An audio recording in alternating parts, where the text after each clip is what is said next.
Renting a car can be a great way to see and explore the UAE, but there are some important things you need to know before you hit the road. Let's start with the basics. If you're a resident of the UAE, you'll need a valid UAE driving license, Emirates ID, and credit card to rent a car.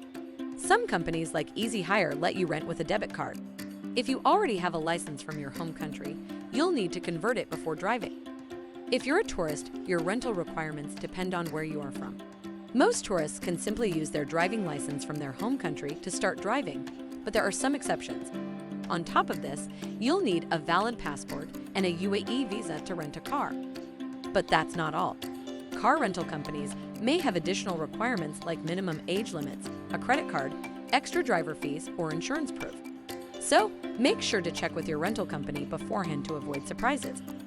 Renting a car can give you the freedom to explore the UAE at your own pace. Just make sure you have everything you need before you hit the road. Safe travels.